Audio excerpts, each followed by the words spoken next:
Uber and Lyft drivers, are we wrong for saying no to eating in the car? Now, this is a very touchy topic when it comes to the riders. Oh, yeah. Because they feel like they paid for the ride. So you can't tell them what they can and can't do. Now, a lot of drivers is going through this problem. I know a lot of you all are experiencing riders that you pick up. Either when you pick them up, they got a plate of food in their hands, or they're standing at a restaurant somewhere, and a pickup restaurant somewhere, a takeout restaurant, and they're eating the food that they've just bought. And they get in the car, they got the greasy hands, they got the stink, the smelly foods, they got, they got drinks and all that stuff that, and they're just putting stuff everywhere, and they just selling in. They ready to use the back seat of your car as a dining room. Now, the moment you say something to them and say, hey, I don't allow no eating in the car. Some of them will even push back and say, hey, man, I don't see no signs nowhere. This is that right there at that moment, that lets you know this is going to be a problem. The moment one of the riders that's eating in your car say, hey, man, I don't see no signs nowhere, that's a problem. So buckle down, because you're going to have to put some work in or either cancel the trip. It's my advice. If they give you some pushback and you got to say one too many words that may get you wasting a little bit of too much spit, cancel the trip. They don't tend to follow the rules. And they tend to be complicated, because it's your car. So if you say, hey, I don't allow any eating in the car, all they got to do is say, okay, I'm sorry, I'm sorry, no problem, I'll put it away until I get dropped off. You know what I'm saying? Plain simple as that. Now, not all riders are going to give you any pushback, but more than half is going to give you some pushback when it comes to eating in the car. You understand? It's just as simple as that. They feel like they paid for the trip, and on the rider's end, they're not reading no rules.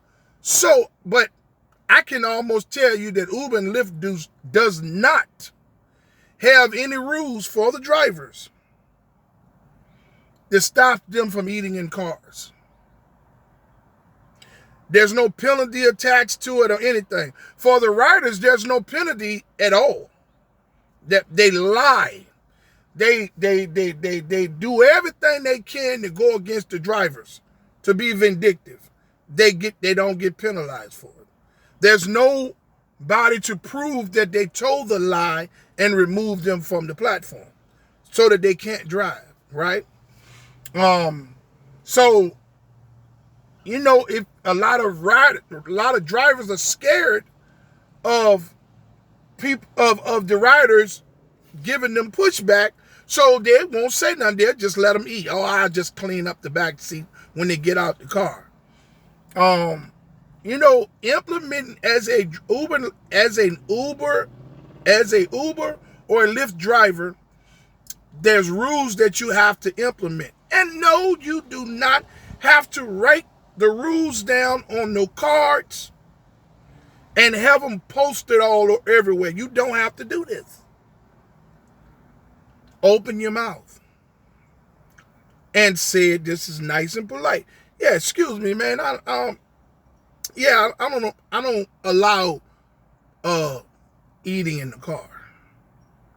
Yeah, man. I would appreciate it if you put that up. I don't allow eating in the car. Well, I don't allow eating in the car, but I would appreciate it if you would put that up until I drop you off. Plain simple as that. Any pushback, any well, I don't see no signs or any type of bad energy that create hostility in the ride, cancel the trip. Plain simple as that. You'll get another trip, but that headache right there you don't need. Ain't no sense of going back and forth with nobody that you gave, hey, that you said you was nice to them. You said, excuse me, yeah, I don't allow no eating in the car. I would appreciate it if you put that up until I drop you off. There shouldn't be no, you was polite. It shouldn't be no backlash. If there's any type of backlash, yeah, well, I don't see no signs anywhere, and the energy seems to be negative, you shouldn't have to explain why you don't have signs posted. And you don't need no signs posted because you can tell them what you don't allow in your vehicle or the vehicle that you're paying for. Plain simple as that. The problem with eating, it creates a mess. The way the trips come through the Uber and the Lyft platforms, when you're out there driving this, they one after another. If somebody gets back there in the back seat eating and you allow them to eat and they got grease all over the doors and food all in the seats and food all in the floors, they eat messy in restaurants. When you see people eating on the city bus and stuff, they messy. They leave the stuff behind that they ate out. They do all types of stuff. They spill stuff. They don't tell you they don't spill nothing. All of this is extra cleaning that is going to cost you time to do. You do not want to have to stop to clean behind somebody that's eating in your car. Okay, even if you're fine with doing that, that is you. Okay? If you pick up the next ride and they get back there and sit in that car and get a stain on their clothes that they have put on to go to a very important meeting, and the stains get on their clothes, or they're going to report you for having a nasty car. That's why I say it's easier to implement the rule of no eating. That's it. You do not need to post any signs. If you choose to post signs, then that's fine. But this is not kindergarten. And I do understand that some people don't like to talk. Some drivers don't like to talk. They don't like to interact with the riders and stuff like that. But being polite in your interaction and implementing rules that you have set for inside your vehicle is not that hard. It's not. Listen, I get it. Everybody wants to protect their accounts because, like I said, the riders are vindictive. And they're going to do everything that they can to try to harm your ratings and even get you kicked off the platform out of frustration and anger and vindictiveness. And the platform doesn't care. That's why I say if you implement the rules and stick with the rules, don't bend them for certain people. The rule is across the board. Even if a fine woman or a fine man get in the car and you seem to be extra attracted to them or something like that, don't bend the rule for them neither. You're only going to be driving them 5 to 10 minutes, even if you just happen to be taking somebody on a few hours of a trip. Eating is not inside of the car is not an option. If you just happen to be on a trip and you going a couple of hours away and somebody say, hey man, You mind stopping over at that store? I want to get a bite to eat. It might take 10 or 15 minutes. Say, yeah, man, but you go ahead and eat that in that 10, 15 minutes so we can get to going. Because I don't allow no eating in the car. Now, if they have something to drink and it's in a cup, that's fine. But eating in the car is not fine. Because it's gonna cause too many problems. It's just too much. You grease all over your seats. People got vinyl and leather seats with grease and food stains all over. You got cloth seats, fabric. That stuff goes down in the seats.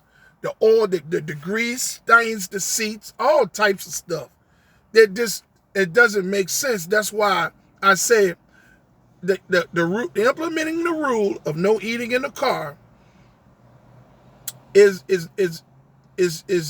simply put, you're not wrong. Now, if you are a driver that doesn't mind the people eating in the car because you feel like they might get you $1 or $2 extra in tips, then by all means, man, you do as you choose to do. There's a lot of new drivers and drivers that are a little that hasn't been driving a long time, and they haven't been faced with certain things. So I'm going to continue to leave the information, firsthand driver experience that you all need, that the people need. Because I know that you're going to need this information, this firsthand driver information. Because it's going to come. I don't care where you at. You can be in Maine. You can be in Washington, D.C. You know what I'm saying? You can be clean over in California somewhere. People are going to act the same way. They're going to do the same shit everywhere you go. You understand? And that's why I say implementing the rule of no eating is one of the best things you can do. Let me give you all, how about this? It's story time. So let me give you a little story of something that occurred during the trip. Okay, so I accepted a trip. I think it was doctor's office or something, somewhere. I get there, I pull up as a well-dressed gentleman standing out there. He get in the car. He said, hey, how's everything going? I'm like, oh man, everything's fine. You know what I'm saying? Yeah, this weather out here is pretty warm today. I think I kind of like overdressed, but mostly it'd be cold in them doctor's office. The guy probably was about in his middle 60s. You know what I mean? Real nice gentleman. You know what I'm saying? So, he was talking to, about the doctors and just general conversation for about 5, maybe to 7 minutes of the trip, whatever. So I just happened to heard some bags rattling, because he did get in the car and he had a couple of bags with him. So I heard some bags rattling and stuff, and I didn't pay any mind to it. I mean, I just thought maybe, that, he was born in his bags or whatever. I'm trying to focus on the road or whatever. So I heard something sound like somebody like a soda can or something, or somebody opening something. So I thought maybe, he was fumbling around back there. All of a sudden, this strong odor of fish just saturated the car. I'm talking about, I said, what in the world is that? So I happened to turn around. Oh boy, he done sat back there with his legs crossed and opened up a can of sardines and they had a pack of crackers and was back there digging the sardines out of the can with the crackers. I said, hey, man, I don't allow eating in the car. I would appreciate it if you would do something to put that away until you get out the car. I said, man, you know that's fish. I got people I got to pick up. They're going, I don't want that fish to smell in this car. Oh man, I ain't ate none all day. Attitude completely changed. Went from the nice gentleman or whatever to, hey man, I ain't ate none all day long. I mean, you know what I'm saying? I took that medicine and that medicine got me sick. So I got to eat something, man. I rolled the windows down. I said, no, you're not going to eat in the car. Period.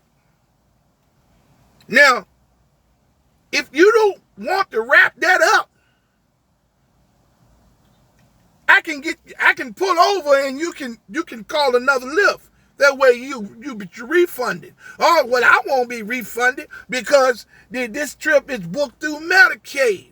This, that, third. I said, you know what? I know what to do for this. I won't. I pulled over to it was a supermarket. I pulled up in the supermarket. I opened up the app and I hit cancel trip. And when I hit cancel trip, it asks why. You know what I'm saying? And difficult passenger. You understand what I'm saying? Then I ask you to leave comments or whatever like that. So I left that like that, right? I said, hey man, I said the trip's been canceled, or that they've been refunded the money. You can exit the vehicle. I can't have that fish up in here. Oh man, it's fine, it's whatever. You know what I'm saying? I'm still gonna eat my food. I said, yeah, but you're gonna eat it out there. You're not gonna eat that fish in here or anything else. Yeah, man. Well, I make sure that I leave a review on you. I said, that's fine. I said, that's because I'm about to leave one on you. He got out the car, slammed the door, went on about his business. Man, car smelled like a rotten fish market. Like, you know what I'm saying? I mean, just the odor was just, I said, man, this is just ridiculous. So I took my time, pulled over to another side of the parking lot, took my time, went in there, and explained to the people that the gentleman had opened a can of sardines and was eating the sardines, and I asked them no eating. I asked them, please do not eat in the car, and he became combative. You understand what I'm saying? And I canceled the trip because I have other passengers to pick up after him. I did not want that fishy odor in the car. So I submitted that, went on about my business. I pulled over, I went to, as I was over there, I got in the trunk and I keep some cleaning supplies in a little tote. So I got me some all-purpose cleaner and got me a couple of my rags, and I had some Febreze and stuff. So I get back there and I spray that stuff all down back there, the back of the seat, spray it down, wipe it down real good. Then I took that Febreze and I sprayed it all in the back and sprayed it all in the front, all in the carpet, and I rolled the windows down. And then I got, as soon as I got back in the car, I got a trip. And I hoped and prayed to God that fish smell would not still be in the car. Yeah, man, all types of shit. Man, I got over probably almost 20,000 rides under my belt, off combining both platforms. So you know I done seen some shit. And any story that I give you all is something that happened during a trip. And I want you all to learn from the stories, because versus me telling you, hey, don't do this and don't do that, implement this rule, and this is okay. I'm not saying all passengers is gonna display this type of behavior. Some of them may say, okay, that's fine, I apologize. wrap up the stuff until you drop them off, you know. But for more than half of the time, you're going to get pushback. Mouth, bad energy. And, you know, it's just not worth it to even deal with bad energy when you don't have to. You was polite in saying, yes, I don't allow no eating in the car. I would appreciate it if you would put that away until I drop you off, you know. You was polite in asking, so they should be polite in receiving the what you're telling them. And it's no reason to go back and forth with anybody. You don't have no signs in the car, so I'm not going to put any in there. Past that point, don't say no more. You receive any bad energy from that, you cancel the trip. You pull over somewhere clear. As I told you yesterday, man, as drivers, we don't have to deal with this stuff. Look, the cancel button is all we have. So what if you lose a few extra dollars? They ain't paying you nothing anyway, poor trip. So if you lose a couple of dollars behind, hey, man, pick up a couple of more trips. But sanity and peace, we know that is rare when you're being a Uber and Lyft driver. But you can try your damnness to eliminate as much bullshit as you can when it's uncalled for. Hey, this is RIDESHARE Real Talk. I wanted to leave this video for you all today because I know a lot of you drivers out there don't know how to deal with this situation. And then there's a lot of new drivers that have not dealt with it yet. And the reason I leave this information to you and give you a little story time here and there is because I'm an experienced driver. And I'm providing first-hand driver experience. And I love you. So, if you all haven't been told that you was loved today, RIDESHARE Real Talk loves you. I'm out.